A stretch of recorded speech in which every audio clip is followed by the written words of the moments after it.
Hey, everybody. Welcome to episode 135 of High Spirits. I'm Ben Larson. And I'm AnnaRae Grabstein. And we've got a real special episode for you today, a special rescheduling episode. Have you heard of it? It's very good. It's going to be the best episode. The best episode. Best episode ever. And I'm going to do a little something special. I'm going to take something from the end and I'm going to put it at the beginning because there's going to be a bunch of you here. I know you're going to be watching live, and if not, you're going to be listening to our podcast. So I'm going to have you pull up a seat real quick. We need you to pause and go and like and subscribe our podcast, whether it's on Apple iTunes or here live in LinkedIn world. If you want to follow us here, Spotify, YouTube, wherever you listen to us, please subscribe, like, share, do all the things. We really appreciate it. Okay, AnnaRae, are you excited about our show today? I'm so excited. Ever since this happened last week with the rescheduling announcement, every single day I am starting to unpack or see this other opportunity or how this might shift the trajectory of the industry. And this really does feel like one of the biggest changes that we have been faced with in a long time. And we wanted to have a really all-star discussion about it today. And I think we put that together. How are you feeling? You know, I've said this to you. I think the word you used to describe yourself was giddy. And I was like, I don't know if I can get myself there. I'm too skeptical of government in general, but especially the government when it comes to cannabis, and especially the federal government of all governments when it comes to this stuff. So as polarizing as our perspectives might be on how much progress this is or might be, I'm excited to dive in with our legal mastermind here and see what we can unpack and see if I can get a little bit closer to giddy, because I'm just not there yet. Yeah, and I promise to hold the optimism between us. But I think that the plan for today, folks, if you're listening in, is a little bit of a different format. We've got 3 guests, and we're going to bring them on, let them introduce themselves. And then Ben and I have a ton of questions, and we're just going to go through what happened and what it might mean, and really try to have the questions out in the open that all the operators are asking and haven't been able to figure out yet. So if you're tuned in, feel free to drop questions in the comments. We'll see if we can get to them, but we have a million ourselves. All right. Well, let's go ahead and bring them on. We have Alyssa Samuel from Husch Blackwell, and we have Eric Berlin from Dentons, and Michael Cooper from Madison J Solutions. Let's go in that order. Alyssa, why don't you introduce yourself?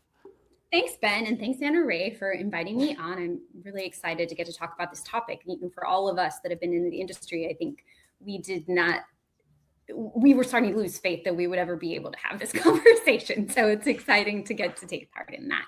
So I'm an attorney at Husch Blackwell. I have been working with cannabis companies and tangentially those in the space, including Bertosa, one of my favorite clients, since 2011, 2012 in Colorado, so very, very early days. So some of my opinions will be based on what I've seen in the industry over that period of time and my thoughts on government involvement in multi-states. Husch has offices in 18 states, and we have practitioners in most of those states. So I've done work in a lot of the different state regulated models. So I'm really excited to dive in with both Eric and Michael, who are great colleagues. Amazing. Awesome. Eric, you're up. Yeah, thank you both for having me, and I'm honored to be here with Alyssa and Michael. I am Eric Berlin. I have been an attorney now for 33 years, and in the cannabis space for 18 of those. I lead the U.S. and global cannabis sector group at Dentons, which is the largest law firm in the world. And I have really for now more than a decade been spending 100% of my time for clients in or impacted by the cannabis industry. Amazing. All right. And Michael Cooper, my colleague Thanks, at CIA. So Ben revealed, in addition to being one of the founders of Madison J Solutions, which is a regulatory strategy firm that applies in this space, cannabinoid space more generally, also spirits, on their highly regulated brand strategies. I was on the board with Ben of NCIA for a number of years, and I am the chair of policy for NCIA. So I'm excited to be here with Eric and Alyssa and with AnnaRae and Ben. Let's get down to it. I'm excited. And we'll acknowledge that Michael is 3 hours ahead of us. So if he's a little bit darker than normal, that is precisely why. I also like to think I'm just 3 hours ahead. I thought you were saying we're that far ahead on this analysis. We're just cutting stuff. Yeah, that too. So I'm going to get us started, and I want to toss the ball to Eric to just give us a download of what happened for people that haven't been paying attention. But if you could just give us the overview of what just took place and where we are today. Yeah, sure. Well, we had a watershed moment in cannabis and legal cannabis history, following up on President Trump's executive order from December for the Attorney General to reschedule cannabis. The Attorney General issued a final order that did several things. Number one, it moved medical cannabis into Schedule 3. So I think, as your viewers know, we have 5 schedules. Marijuana, as is currently defined, sits in Schedule 1, which is reserved for substances that have no currently accepted use in medical treatment in the United States and are considered among the most dangerous drugs. So medical cannabis was moved to Schedule 3. And here's the really interesting part. The definition of medical cannabis included the state legal medical cannabis programs. So that is, as of last Thursday or Friday, officially in Schedule 3. The next thing that the final order did was to provide a pathway for federal legalization under the Controlled Substances Act for those medical cannabis operators. And what they need to do is to file a mandatory DEA registration for legalization to apply to their operations. So those who obtain a DEA registration for their medical cannabis operations will be operating legally under federal law. And to be clear, the portal for registrations opens tomorrow morning. So as of sometime tomorrow, our view is that the companies that have registered will be operating legally, because what these rules say is if you put the registration in within the first 60 days, the DEA has to act on it within 6 months, but in the meantime, you're deemed to be compliant. The next thing that the federal order did, because it did not reschedule adult use cannabis, was to set a hearing for the determination of whether adult use cannabis, as it's defined, would be moved under Schedule 3 as well. That is set for the end of July, the early part of, end of June, early part of July. I think it starts June 29th and is mandated to end by July 15th. And then, of course, something that's really important, and it's more of an implication, but it was addressed, is 280E, Revenue Code Section 280E. And immediately after the final order, Treasury came out, not with guidance yet, but with notice that it was going to come out with guidance. And the question here is, there is no question that for medical cannabis, 280E will not apply retroactively, at least to January 1st, 2026. And the question is how much more retroactively it will not apply. And we're waiting for guidance on that. Those are the highlights. And I can pause there because I think there are probably many questions that tumble off of that. A few just popped in mind. Okay, I was having a conversation earlier today, and let's start a little. Hopefully, this is lighthearted.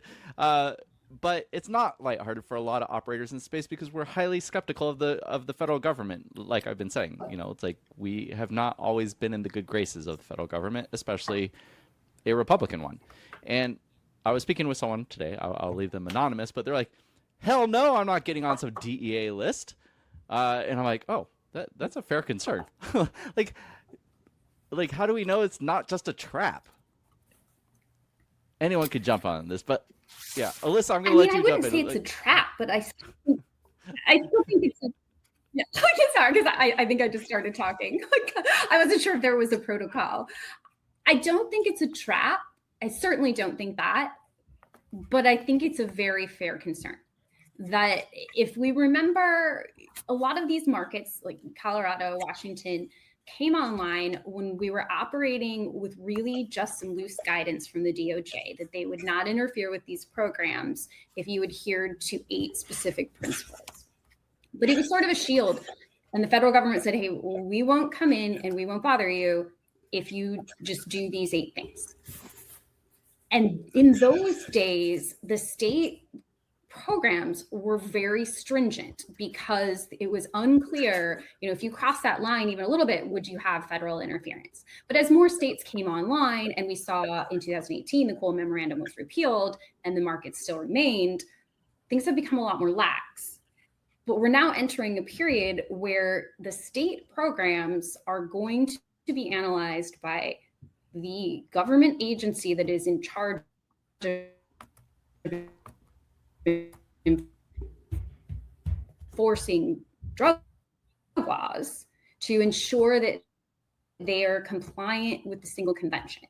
And yeah, dismissive and acknowledged, it was very favorably acknowledged that these state programs do a very good job of doing most of the things that would keep them compliant with the treaty. But it was also very permissive in the discretion it gives the DEA to say no to them at any time. So, the language in the order over and over again is state legal medical cannabis will be Schedule 3.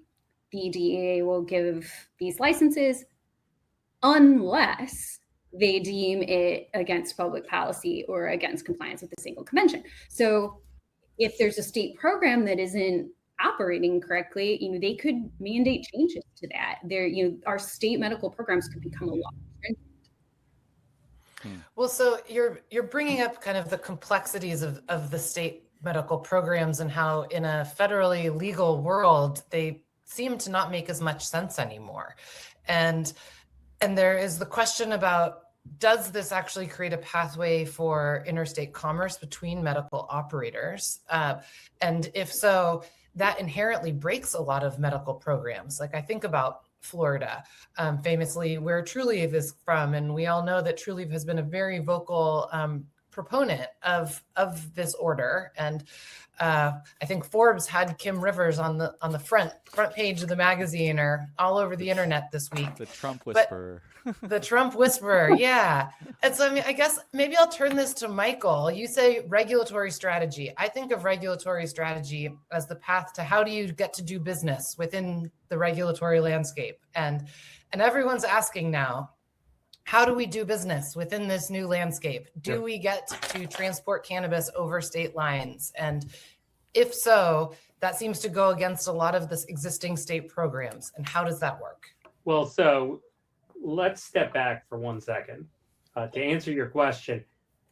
What this says is you have to operate within the bounds of your state medical program. Now, that is not a fixed in stone concept.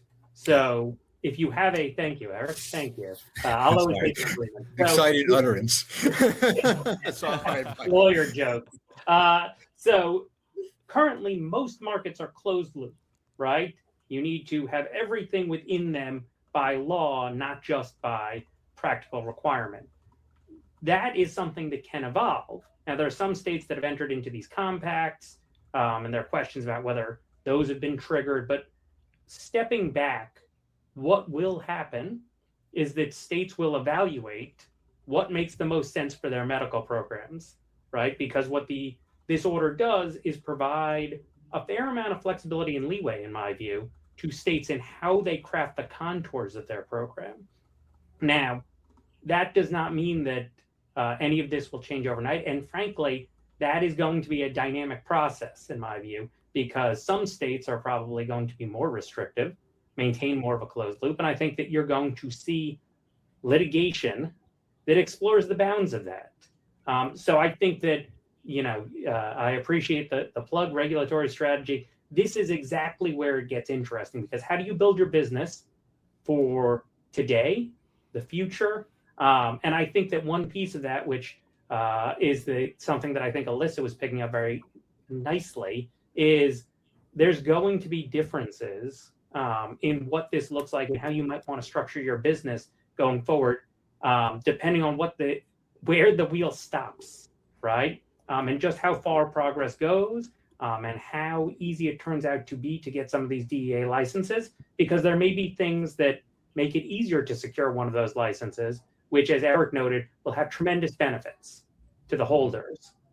So I think that that's why it's a dynamic game. And can I throw in one thing which I just wanted to add to something that I'm absolutely positive that Eric and Alyssa will agree with, but I just didn't want our listeners to, or viewers, I guess you guys can see me, I didn't want them to miss this, which is the rescheduling of medical went into effect immediately. It is my suspicion that there will be legal challenges to it brought by prohibitionist groups. And I say that not because I think that those are well-founded challenges, but because inevitably that is just a fact of life in this country. So that is something that you need to pay attention to. You need to hire someone like Eric or Alyssa to give you advice on what that means as those things trickle through, because that will have a real impact on the kind of strategy you want to employ. So I just wanted to mention that because I do think that's an important piece of this to level set on.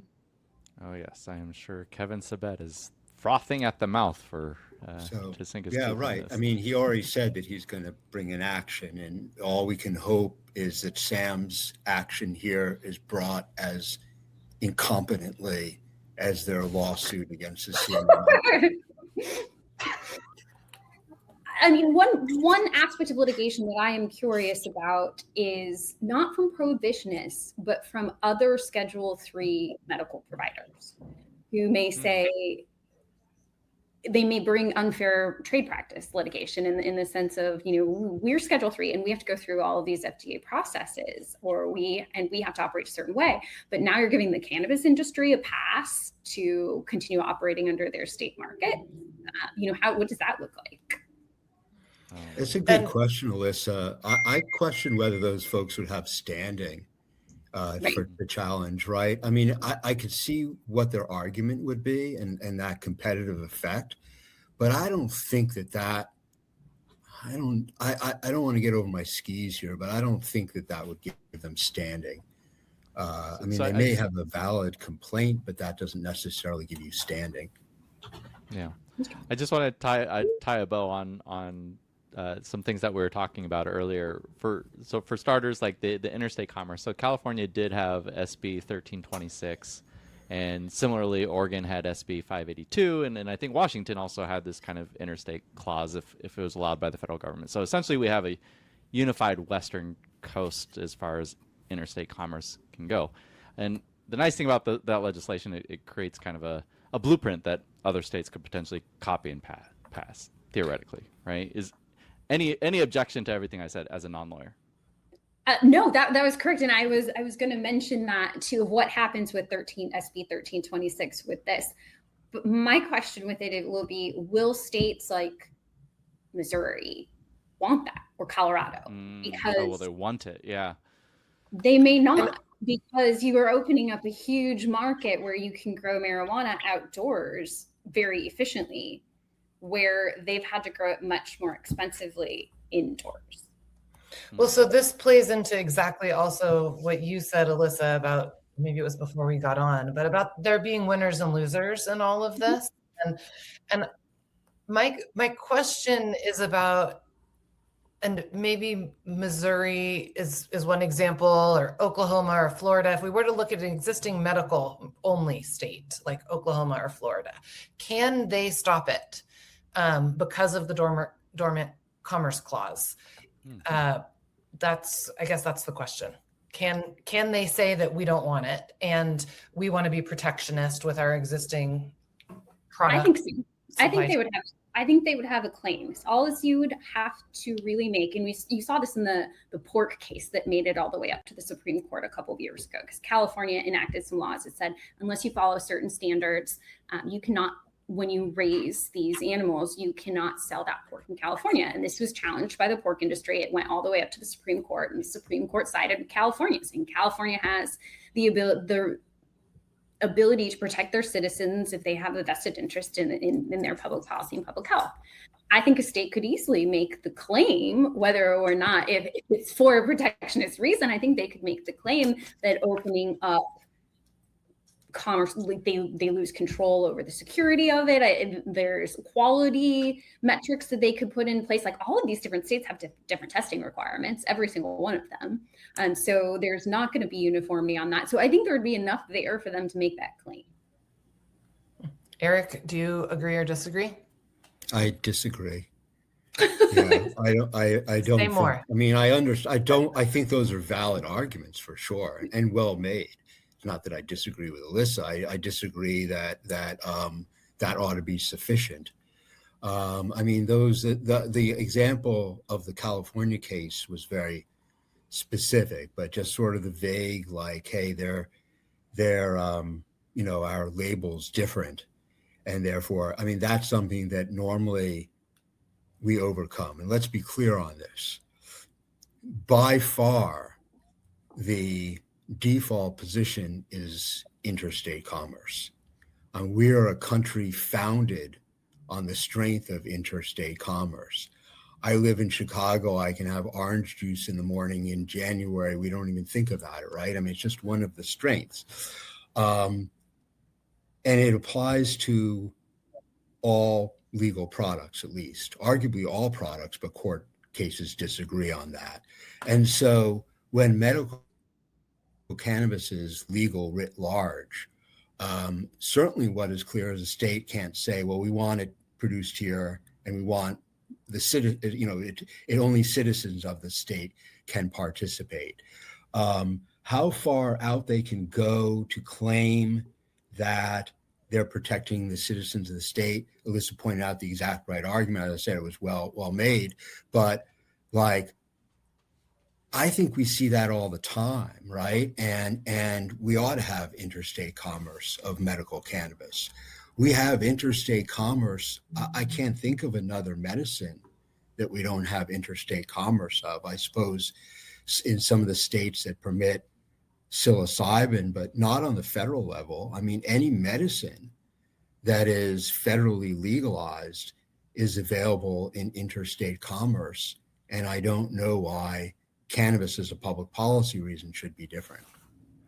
Well, and it cuts both ways too with import export as well, correct? In the state and internationally as well. I mean, notably yes.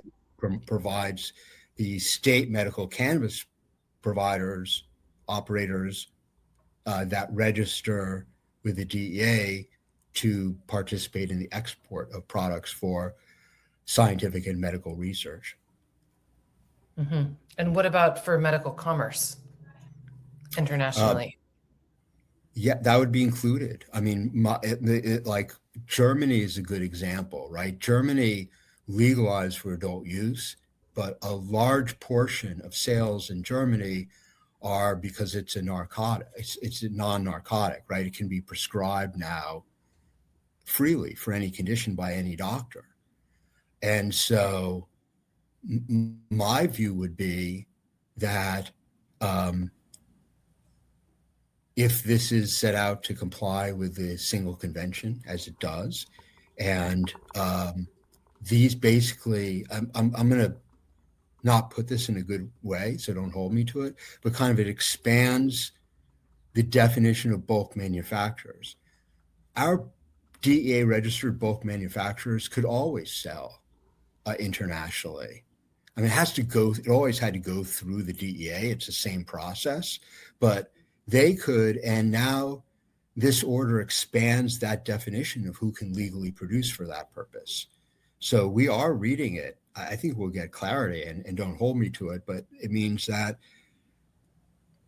you mentioned Florida as a wholly legal state and a well-regulated state, right? I mean, it's viewed differently than Oklahoma. And I don't mean that against regulators. I mean that as the law is drafted, right? So Andrew Barry, I'm not calling you a bad regulator. You just got a bad law. And Florida is not considered that way, right? And so Alyssa made a good point of like, what is the public policy denials? But I think Florida is not going to be among them, right? If that does exist. And so the medical producer in Florida that gets DEA registered and is complying with those standards, our interpretation is they have the ability to export outside the country, and they don't yet because the state laws don't allow it. But once the state laws allow it, they would be able to. And that goes to the question that Alyssa was addressing, which is like, when there's a challenge to the state laws on Dormant Commerce Clause, which there will be, will the states be able to win or not? And I don't think any of us know for sure. I mean, it'll probably go to court. And my view is probably not, and Alyssa's is probably, and it's so hard to tell. I mean, that's why having lawyers on is fun. Can I problematize it? Can I just say, I feel like it's actually going to be even right between those two. It's going to depend on the specific state and the rationale and the basis and what they're requiring. And it's going to make it even more interesting. So I think that this is going to shake out not over weeks or months, but it's going to be years as different states pull different levers with the best of intentions, some of them winding up where Alyssa thinks, some of them winding up where Eric thinks. And it's going to be a fact-based determination until such time as you get more clarity, which could come from, in theory, the Supreme Court saying, hey, I have two cases that look like two circuits are applying different rules, or potentially Congress preempting some of this. And I think that, Eric makes a great point. There is language in the order that talks about export permits. So that is considered, but it's a great point. You have to operate in conformity with state law requirements until those state programs are amended to allow you to sell that.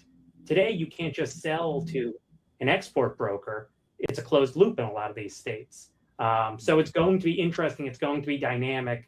And there's going to be, every lawyer that you talk to will have a slightly different, more nuanced take. And I just wanted to make sure that you guys didn't have two views. I could slide right between that with that. Yeah, and I'm being optimistic. I'm talking more about the long term, just to be clear. But this is a great point of irony. Like the state laws were written to be intrastate in order to not violate one of the priorities in the Cole Memorandum. Right? So the state laws were written to be intrastate so that they would not trigger federal enforcement. And now they need to rewrite the laws to be able to comply with the federal law to accomplish what the federal law is trying to do. It's kind of a weird situation. And in some of those states, like the one four of us are sitting in, or you're actually not sitting at home, so you're out. Three of us are sitting in. That's going to require a 2/3 vote to rewrite. So yay for California. Yeah. So this is all creating this, what I'm imagining is this massive gravitational pull back to like a medical construct, which is kind of weird. But before we get there, because we did acknowledge that there is this hearing in late June about the trying to get adult use into this conversation. And I don't know what the potential for that actually being successful is. Could we just have a little sidebar about that aspect? Do we think adult use is going to be looped into this, and it's going to remove that kind of differentiation between the same plant? I don't think it can under the language of the treaty. And even if it can get moved to Schedule 3 from, say this hearing is successful, it gets moved to Schedule 3, I still don't know how it's integrated into a DEA license. So, because right now, if you went to get a DEA license to be a hemp testing lab, they wouldn't give you one if you were testing marijuana in a part of your facility. But this is the Trump administration. We don't care about treaties, right? Like, we just set those things on fire all the time. We do, because historically, not just the Trump administration, U.S. foreign policy has relied on drug interdiction as a reason for involvement in a lot of other countries. And even right now, as of 2026, we have renewed involvement in Bolivia and Ecuador. It relates to cocaine interdiction, but it makes it very hard to violate international treaties that we sponsored and we helped put into place, that we use as reasons to go into other countries when we're violating them at home. And you saw that the order was largely about treaty compliance. Right. Canada got around it, right, with their adult use legalization. I'll give my prediction, but it's not worth much, right? I mean, it's kind of, and it's not based on. I think Alyssa's correct on the law there to in terms of how they're trying to work it out. But I think that adult use will get rescheduled to 3, but there will be no similar mechanism for DEA registration and legalization, at least at that time. The next step hopefully will be to get Congress to legalize, to set up something, or at least decriminalize or allow state adult use to be legal. But my guess is that, whether it makes sense or not, there will be a hearing. Whether it makes sense or not, adult use will be rescheduled to 3, but there will be no legalization mechanism. As I said, that's like, don't hold me to that. Okay. That's It begs I say the that question. in some way. Let me just clarify.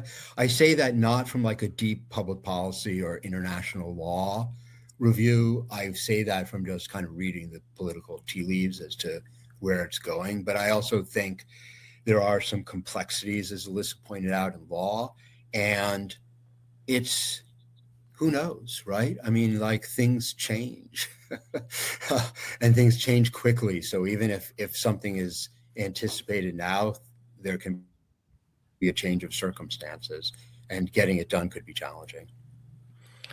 Well, I think it begs the question to dive deeper into what's going on at the state level and how these laws might change or not change, or how people's businesses might change at the state level in order to try to execute on the opportunity that's right in front of them. And I've heard people that are throwing up their hands saying, don't change your business right now, just because they're saying that the focus is on medical. If you're adult use, stay the course. Eventually it's going to work itself out. There's others that are like, no way, the whole world is going back to medical. This is the future. That's what the rest of the world is doing. And then Ben brought up the point of that a lot of states legalized their adult use systems through voter initiatives, which are notoriously challenging to change. And I'm wondering how you guys are seeing what is about to happen at the state level in order to try to fit, the square peg in a round hole of what's happening with this new scheduling. Are we going to see states end their adult use programs and go back to an all medical but highly open medical environment in order to comply with the federal government, or something else altogether? Yeah. And then that starts to beg the question, like, what defines medical? It's like, Mm-hmm. it makes me think back to the early days. You remember Hello MD? Yes. Oh, yeah. Hadfield. And yeah, you dial a doctor and you get, like, is that gonna come roaring back? Is that gonna be a requirement? And So, yeah, go ahead. look, one of the things is what defines medical at the moment is the order that was issued last week. So it says it's marijuana or products that contain marijuana for medical purposes. It's just the plain text words are what's in the definition in the order. And so I think that what you're going to see, because it's bound by, sorry, I should have read the beginning, which is a license issued by a state entity or the District of Columbia or a territory for those purposes. So I think that what you may see is an expansion over time of medical programs and qualifying conditions, particularly as additional research is conducted and people find what works better and what does not. But I think that I don't believe that overnight or in the foreseeable future you're going to see adult use markets disappear, because I think that they will still serve a different audience. So one thing that I think of on this, and this is the definition of a dynamic game, right? Because this is going to play out over time. If Eric is right, and I don't know that you said by the end of the year, but I'm going to say by the end of the year, right, all of cannabis is rescheduled to 3, there are going to be advantages in the Eric framework to being medical. You'll have this DEA license and additional protections, but you'll still be in a Schedule 3 world if you're on the adult use side. In that case, I still think that you're going to see folks operating in the adult use side. And, Ben, it says Vertosa below your name. When I think of beverages, I think of social occasions, right? That's sort of an adult use framework. I'm sure that there are medicines that aren't just, in a dropper, but that are in a beverage. But when I think of that, I think of a more adult use situation. I think that that's something that voters want. And that is one piece of this. I think it's easy to look at all this in a vacuum and say, hey, what does this mean looking solely at the text? But all of this was animated for a purpose, right? I think, AnnaRae, you asked if this was a trap at the beginning. I honestly do not believe that any of this was intended as a trap, certainly not by the folks. That was Ben, by the way. But oh, I'm sorry. I'll take responsibility for that. Yeah. I was quoting someone. It was a trap for me remembering which one of you said it. I'm sorry. But I think I always say to people, look, there are actual human beings in Washington who put this in motion. And I think that they have done it. If you listen to what's being said around this, if you look at what the president said when he signed the executive order, they think that they're pushing this forward, right? And so I don't think that this is all one big trap. And as a result, I think that you're going to see continued progress. But yes, there may wind up being, for a variety of reasons, litigation delays, bureaucratic delays, advantages to operating in one way or another, and smart operators who have the means will be consulting folks to figure out how to put themselves in the best position. And I think that what's important to remember there is this is because of positive momentum, though. And so I would not sort of panic, but there may be real opportunities in medical that we didn't foresee a year ago. That said, I don't think that the category of adult use is going away, particularly if you get the same kind of momentum later this year. So we do have like a definitive 60 days starting tomorrow, right? That we have the opportunity to act quickly. It sounds. Do we have visibility into how the DEA is thinking about the supply chain? Because if you go to the site right now, you'll see a dispensary license thing, but nothing else. And so do we know kind of how they're thinking about the different applications? As someone who operates in the supply chain, we often get left out of the conversation because people don't think of intermediary ingredients as a segment. They think about finished form products. They think about growing, maybe extraction, and then dispensaries. Eric? We don't know the answer to that. We're trying to get the answer to that, honestly. I think that's an excellent question. And even the portal and what goes into what portal and all of that is not yet at least clear to me and my team. If anyone else has information, I'd love to hear it. But I'm hoping that there'll be guidance on that in the coming days and quickly, hopefully. Mm-hmm. And Ben, I'll say for what it's worth, when you look at the types of registrations that they talk about, one of them is a manufacturer who can, among other things, process marijuana and products containing marijuana, and then transfer them to other registered manufacturers. That sort of sounds like what you would be. But I think that the point is well taken. There are so many levels of this, right? For example, how they will treat a business like yours right, that might have production for both medical and adult use, right? These are just things that we're learning more and more about how they want things to be set up. That, you know, it's not shocking that we haven't gotten all these answers since last week. But I know, I'm sure that both Eric and Alyssa are working very hard, as are many other lawyers around the space, trying to get those answers. Fair to say, Alyssa and Eric? Yeah, Yes. and I think that questions around how the DEA is, I think the DEA has a lot of work to do. I'm sure that they've been planning this for a while, but maybe not. But, you know, maybe this is just an outgrowth of that order. And, you know, 6 months in regulatory time is not that long.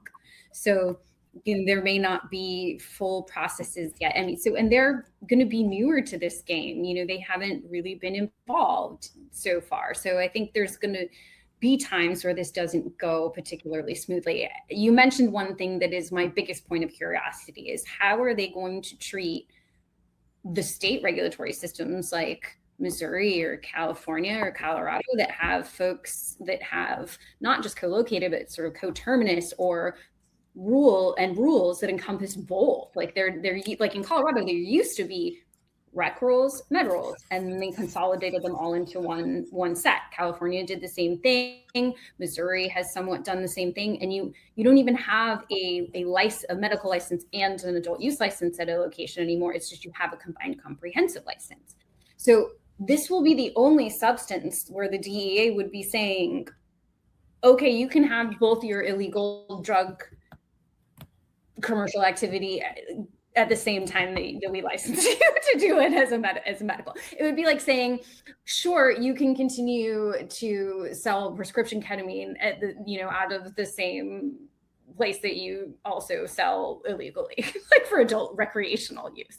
So it's just, this would be the first substance that the DEA would treat like that. So I'm very curious to see how they approach that particular piece. We love anomalies in the cannabis industry. We just want to do it different, make it up as we go. Just, yeah, we can't follow the case study ever. We can't have nice things, they say. Well, so putting the DEA aside for a minute, I want to talk about capital markets and banking and the NASDAQ and the public companies. You know, the biggest issue that cannabis has been lobbying on for the past decade has been safe banking.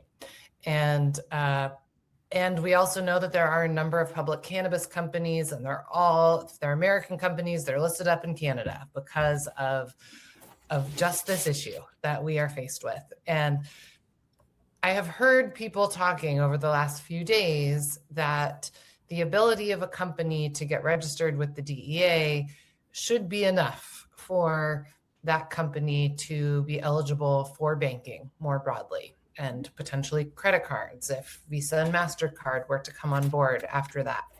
And then taking it a step further, even to look at listing on an American exchange as a public company. And I'd like to dive into that and the ramifications of this order on the capital markets and banking.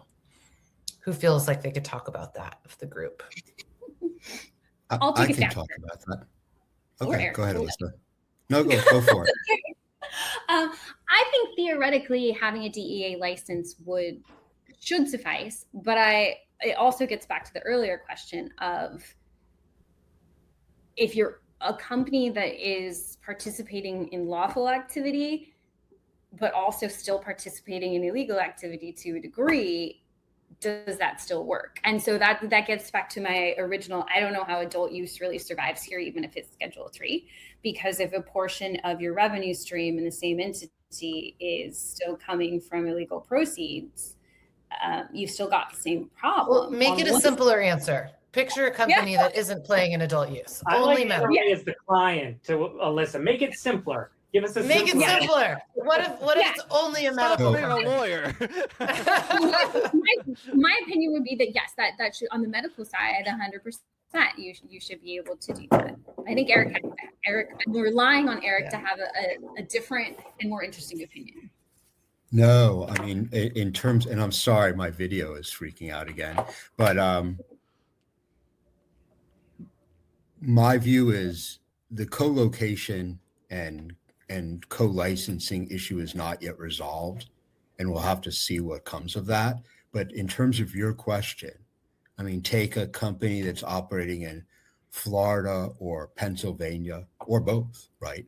And that's all their operations are, just hypothetically, right? They're only state legal medical operations, and they get them all DEA registered. My view unequivocally is that they should be allowed to be publicly listed, banked, avail themselves of bankruptcy, avail themselves of trademarks and patent enforcement. Whether everyone follows that view, I don't know, right? Because the decisions to not bank or serve cannabis are not always about that legality. Sometimes they're about kind of the reputational risk or the uncertainties that there'll still be somewhat attached here. So I think we'll see movement in that direction.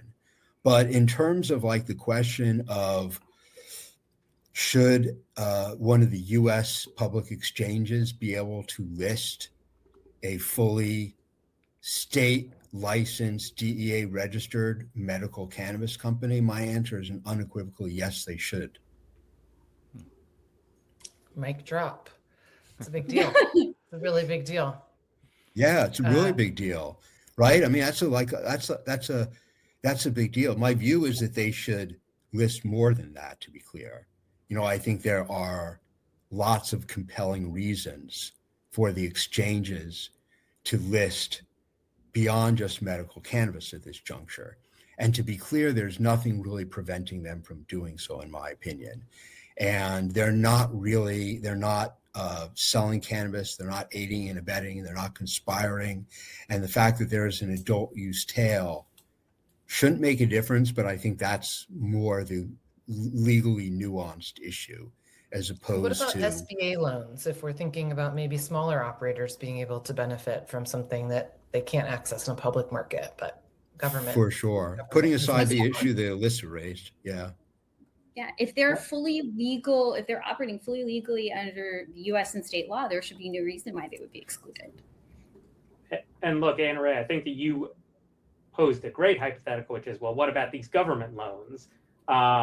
I think that where this gets interesting, and a point that I think Eric was alluding to, is some of this is legal and some of this is house rules. Some of this is companies that have made decisions, particularly when you talk about things like credit card processing. What does lending look like here? It removes obstacles, but you may still have lenders who say, well, I don't understand how to underwrite this, right? They are not compelled to do that.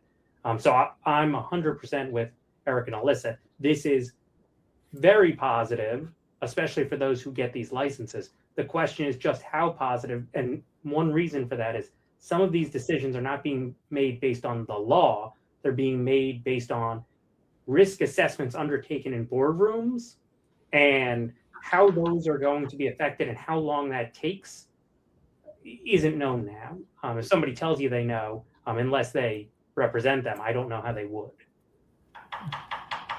So I'm hesitating asking this because it's kind of diverting off of the direction of progress that we're talking about, but I'd be remiss if I didn't insert it here as we talk about this kind of pseudo legalization.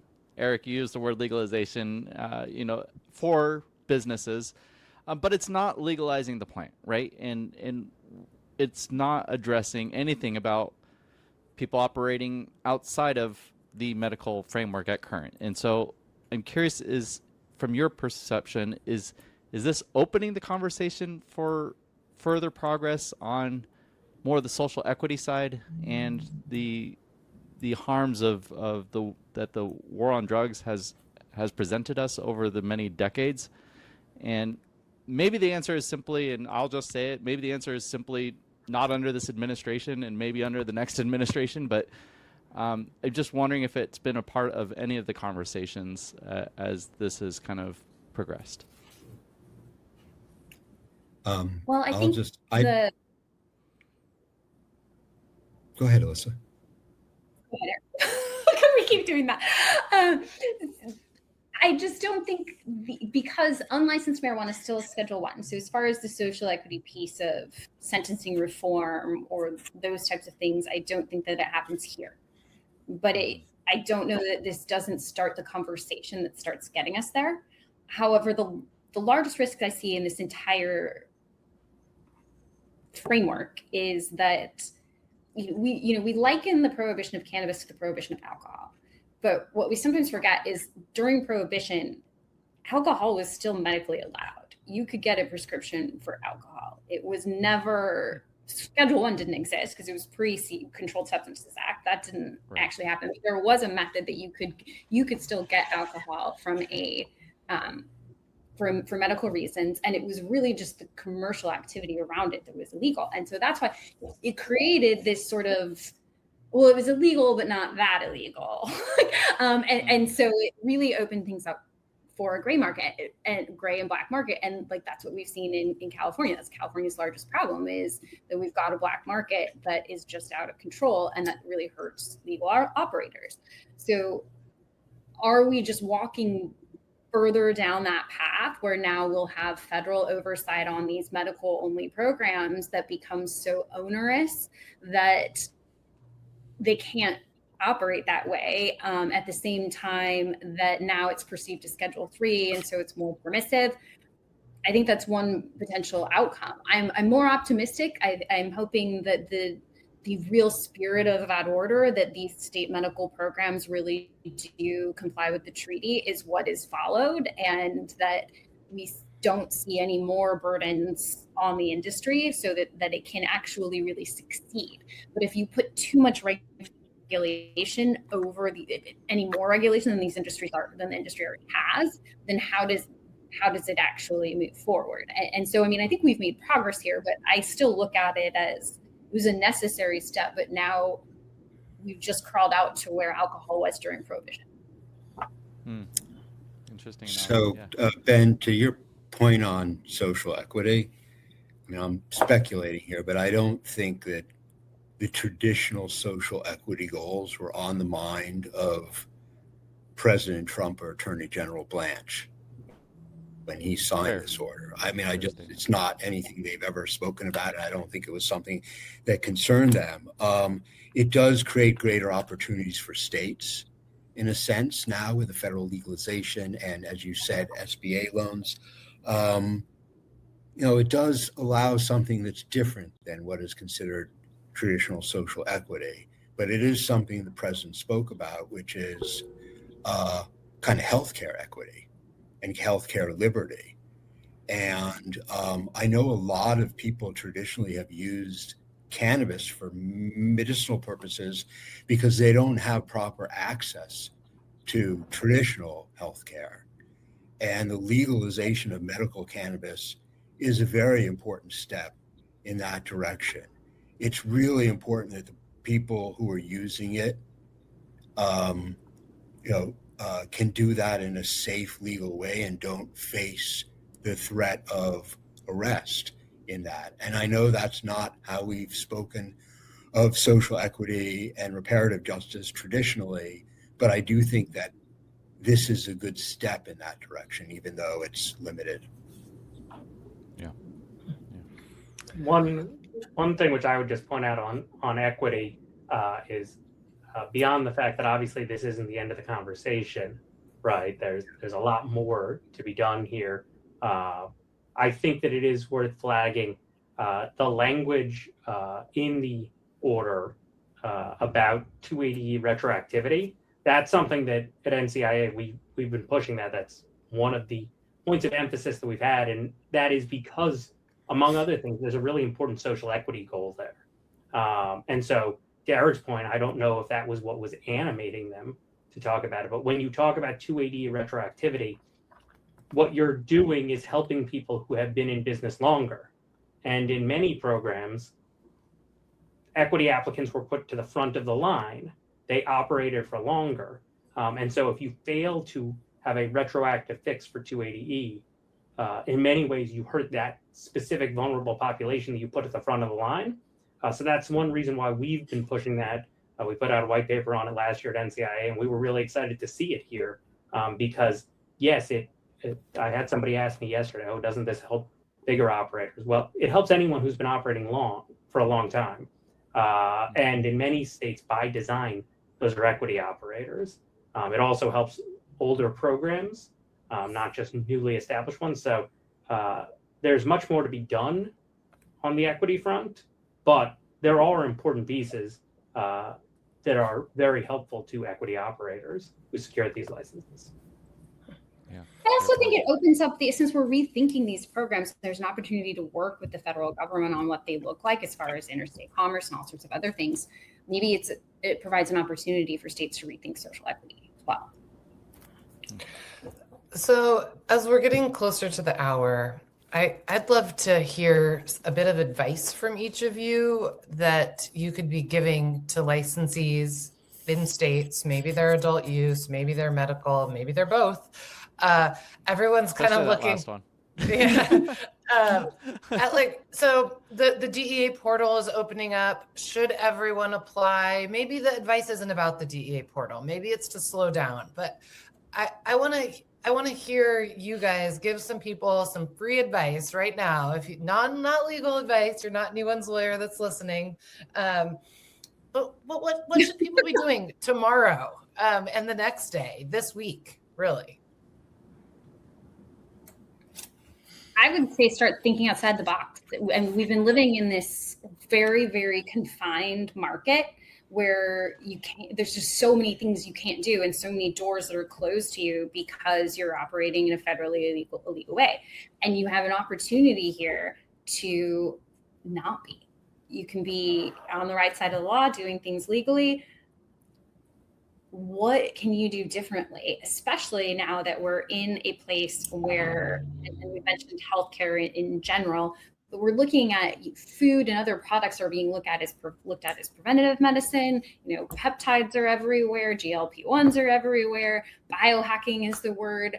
So I think there's a real appetite for folks to look at alternative uses for cannabis. And I think there could be some really cool products that can be developed because you can now get capital, you can go public, you can do all of these things that I think can create a lot of progress for the kind of products and the kind of access to patients and consumers that we've never had before. So my advice would be start thinking outside the box. What can we do that we couldn't do before? Yeah. What about you, Eric? My advice for a while has been be flexible as how you go to market, meaning avail yourselves of the different ways of going to market. And this is consistent with that, right? And consistent with what Alyssa was saying of, do we see a retrenchment of adult, or more, not retrenchment, but more of a shifting into medical? And I think operators need to be flexible about that. And they need to be not unwilling to move from what their original business plan was, because you have a change in the law and a change in perception and a change of a lot of things that are going to occur. The second thing I would say is, and with a thank you for inviting us to talk and spread accurate information, there's a lot of misinformation out there. Don't be making your business decisions based on misinformation. Even paying for a little bit of good information at this point is very, very valuable and worthwhile for most businesses. The third and last thing I would say is there may not be a one size fits all, right? I mean, any client, we need to understand their objectives, their risk tolerance, and what they're trying to accomplish. And there may not be, there may be a client that we say you should register tomorrow, and there are others that we say you may not want to register at all. So I think there's going to be a lot of need for flexibility and a premium on good information. Awesome. And Coop? Sure. I think that Eric hit the nail on the head with, it's important to be flexible, I would say dynamic, and to get good advice that puts you in a position to understand what you want to do, depending on which ways this plays out. Because this isn't a one variable dynamic game. This is a multi-variable dynamic game. And that is an understatement, to say the least. There are so many pieces, this reflects my age, I guess, but I think of the Donald Rumsfeld quote during the Iraq War, the known unknowns and the unknown unknowns. We know after this that there are a ton of known unknowns. We also have an idea of some of the unknown unknowns, the things that will occur but have not yet and may not, right? Things like the litigation risk, how that's going to play out for these orders. What is necessary? Will Congress have to get involved in order to effectuate the goals that the president laid out here? I think that you're going to see a lot of movement in different directions. And when I look at, it could be folks on this panel, right? You're going to need advice. You're going to need advice on the accounting side, how you structure things. You're going to need advice from people like Eric and Alyssa, thinking about how you approach this and what makes sense for your company and your goals.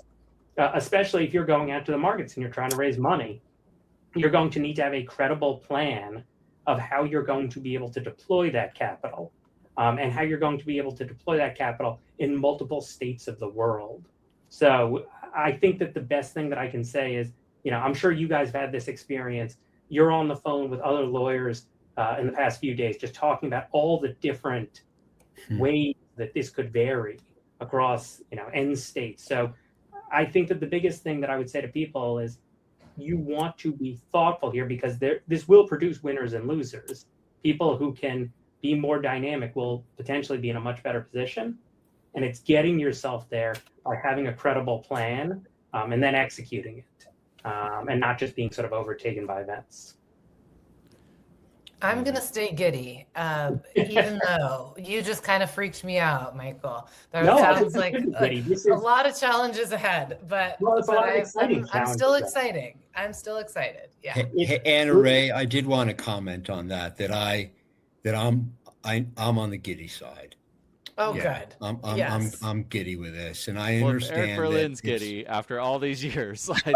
Well, a little closer to giddy. Maybe giddy's not the right word, but I don't know if I'm capable of that. If that's in my, but in terms of that, and what you set out, right?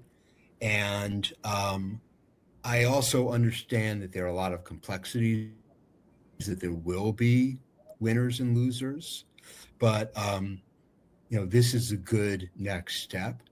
And the fact of the matter is, there will be some fully legal medical cannabis in the country, right? I mean, we can debate about who's going to get in and who's not going to get in, but it's not like the D's not going to do anything. I mean, they have to allow some in. So I think we all ought to be pleased about that. So that's why I lean toward giddy. Yeah, lean toward giddy. I like that. That's a good, yeah. Who else is with me? Yeah. Wow. There's so much more.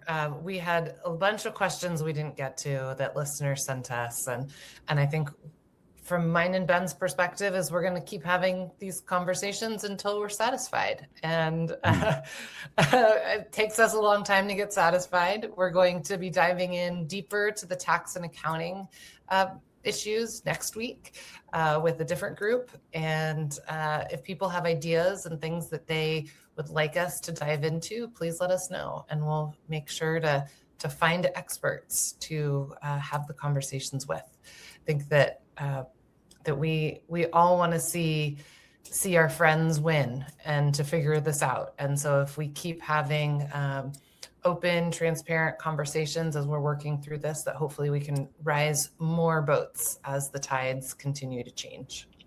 Yeah. And thank you so much for spending the last hour with us. Your counsel is invaluable. You can send your bills to AnnaRae. No, truly, I feel so lucky to know y'all and really appreciate you guys making the time for everyone. So we'll be speaking with y'all soon. Thank you so much. Thank you very much. Thank you. All right, folks. Well, thank you for spending the last hour with us. We've had a lot of attendees live here on LinkedIn. Thank you for engaging, especially Claire Erickson from Bovida, Karen Woodson from Polaris Strategies, Renee Gagnon from MapleBrain, and of course, Scott Wessler. Thank you for commenting and engaging and leaving your questions. Thank you to our teams at Vertosa and Wolf Meyer, and of course, our producer, Eric Rossetti. If you've enjoyed this podcast, one more time, please drop us a review on Apple Podcasts or Spotify or YouTube or wherever you watch. Just drop us a follow, share it with your friends. Thank you. As always, folks, stay curious, stay informed, and keep your spirits high. Until next time, that's the show.